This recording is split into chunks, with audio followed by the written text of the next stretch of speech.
નમસ્કાર, સ્વાગત છે તમારું આપની યુટ્યુબ ચેનલ ડીવી હેલ્થ હબ પર। જેવી જ શિયાળાની ઋતુ શરૂ થાય એની સાથે જ ઠંડી લાગવાની સાથે બીજા ઘણા બધા પ્રોબ્લેમો આવતા હોય છે, જેમ કે આપણી ઇમ્યુનિટી થોડી ઓછી થતી હોય છે, ડાયજેશનના પ્રોબ્લેમો આવતા હોય છે અને એની સાથે સૌથી મોટો પ્રશ્ન આપણી સ્કિન ડ્રાય થઈ જાય છે, શુષ્ક થઈ જાય છે, રફ થઈ જાય છે અને ઘણીવાર તો આપણે આવી રીતે આમ થોડી પણ ખુજલી આવે, ખંજવાળીએ તો વ્હાઈટ થઈ જતું હોય છે, એટલે કે આપણી સ્કિન એકદમ ડ્રાય થઈ જાય છે। એ તો થાય જ છે, પણ એની સાથે સાથે આપણા પગની એડીઓ ફાટવા લાગે છે અને પગની એડીઓ સામાન્ય ફાટે તો એક વસ્તુ કે આપણને વધારે પરેશાન નથી કરતી, પણ એ એડીઓ જ્યારે વધારે ફાટે છે, વધારે ચીરા પડે છે, દર્દ થાય છે, એમાંથી લોહી નીકળે છે, ત્યારે આપણને બહુ મોટી મુશ્કેલી આવે છે અને આપણને એવું થાય કે મોસમ ચેન્જ થવાના કારણે આપણા પગની એડીઓ ફાટવા લાગી છે, પણ કદાચ તમે જાણતા નહીં હોય, તમને જાણીને નવાઈ લાગશે કે આપણા પગની એડીઓ ફાટવા પાછળનું કારણ મોસમ તો છે, પણ એની સાથે સાથે સૌથી વધારે જો એનું પાછળનું રીઝન હોય તો એ છે કે આપણા શરીરની અંદર કેટલાક વિટામિન્સની ઉણપ, કેટલાક વિટામિન્સ બિલકુલ ઓછા થઈ જાય છે, જેના કારણે આપણી એડીઓ ફાટવા લાગે છે અને એવા કયા વિટામિન્સ છે એના વિશે જાણવું ખૂબ જરૂરી છે। અને હા, તમને એક વાત જણાવી દઉં કે એડીઓ ફાટવાનો પ્રશ્ન ફક્ત મહિલાઓનો જ નથી, પુરુષોના પગ પણ ફાટી જાય છે, એમને પણ આ મુશ્કેલીનો સામનો કરવો પડે છે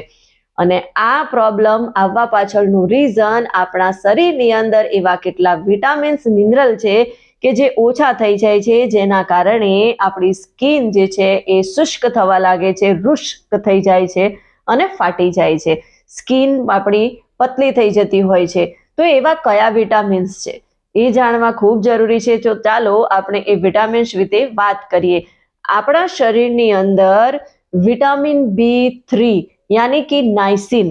અને વિટામિન ઈ અને વિટામિન સી, આ વિટામિન્સોની ઉણપ થાય છે ત્યારે આપણા શરીરની જે સ્કિન છે એ પતલી થવા લાગે છે અને ધીમે ધીમે ડ્રાય થઈ જાય છે અને પછી ફાટી જાય છે અને વધારે પડતી એડીઓ ફાટવા પાછળનું કારણ આપણા શરીરની અંદર વિટામિનની ઉણપ જ છે અને આ વિટામિન્સની ઉણપના કારણે જ આપણી એડીઓ ફાટી જાય છે, સ્કિન ખરાબ થઈ જાય છે, ડ્રાય થઈ જાય છે અને કેમ કે આ ત્રણેય જે વિટામિન્સ છે એ આપણી સ્કિનને મુલાયમ રાખવાનું કામ કરે છે, આપણી સ્કિનને રિપેર રાખવાનું કામ કરે છે અને સ્કિનને પોષણ આપવા માટે આ ત્રણ વિટામિન્સ ખૂબ જ જરૂરી છે। આ ત્રણ વિટામિન ના મળે તો સ્કિનને જે પ્રમાણેનું પોષણ જોઈએ છે એ પોષણ મળતું નથી અને જેના કારણે આપણી સ્કિન ડ્રાય થઈ જાય છે, શુષ્ક થઈ જાય છે અને કરચલીઓ પડી જાય છે। તો ખરેખર આપણે આપણી સ્કિનને હેલ્ધી, મુલાયમ, સ્મૂથ રાખવી છે તો એના માટે આપણે આ ત્રણ વિટામિન્સની ઉણપ ના થવા દેવી જોઈએ અને આ ઉણપ ના સર્જાય એના માટે આપણે આપણા ખાવા પીવા પર ધ્યાન રાખવું ખૂબ જરૂરી છે। આ વિટામિન્સની ઉણપના કારણે ફાટેલી એડીઓમાંથી આપણે રાહત મેળવવી છે તો એના માટે વેસોલિન અને ક્રીમ તો જરૂરી જ છે, પણ એનાથી પૂરતું નથી થતું। ક્રીમ અને વેસોલિનની સાથે સાથે આપણે આપણા ખાવા પીવામાં એટલે કે ડાયટ પર પણ ફોકસ કરવું ખૂબ જરૂરી છે। ડાયટની અંદર આપણે થોડો બદલાવ લાવવો ખૂબ જરૂરી છે અને ડાયટમાં આપણે શું લેવું જોઈએ, તો સૌથી પહેલા તો આપણે આપણી સ્કિનને હેલ્ધી રાખવી છે અને કરચલીઓ નથી પડવા દેવી, સ્કિન મુલાયમ રહે એના માટે સંતરા, સાથે સાથે લીંબુ, સ્ટ્રોબેરી, આમળા, બાદામ, સીડ્સ અને એવાકોડા અને શાકભાજી, એ પણ લીલા શાકભાજી, આ લેવા ખૂબ જ જરૂરી છે અને સાથે સાથે દરેક પ્રકારના અનાજ, મગફળી, દરેક પ્રકારના કઠોળ,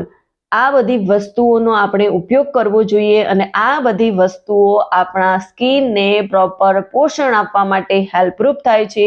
આપણી સ્કિનને મુલાયમ રાખે છે, એનું નરિશિંગ કરે છે, એને રિપેર કરે છે, એટલા માટે આપણે આ ખાવા પીવામાં આ બધી વસ્તુઓને સામેલ કરવી જોઈએ। અને એટલું જ નહીં, આ વસ્તુઓ સામેલ કરવાની સાથે સાથે આપણે કેટલીક બાબતોનું ધ્યાન રાખવું ખૂબ જરૂરી છે, જેમ કે શિયાળાના સમયની અંદર આપણે આપણા પગને વધારે પડતા ખુલ્લા ના રાખવા, પગને વધારે ધૂળવાળા ના કરવા, કેમ કે એડીઓ જે છે આપણી ફાટેલી હોય તો ધૂળમાં આપણે જઈએ ખુલ્લા પગે તો એ એડીઓમાં ધૂળ પણ ભરાઈ જાય છે, જેના કારણે આપણને વધારે તકલીફ થાય છે. તો ખુલ્લા પગે આપણે ના ચાલવું જોઈએ ઓફિસલી શિયાળાની અંદર ખાસ. અને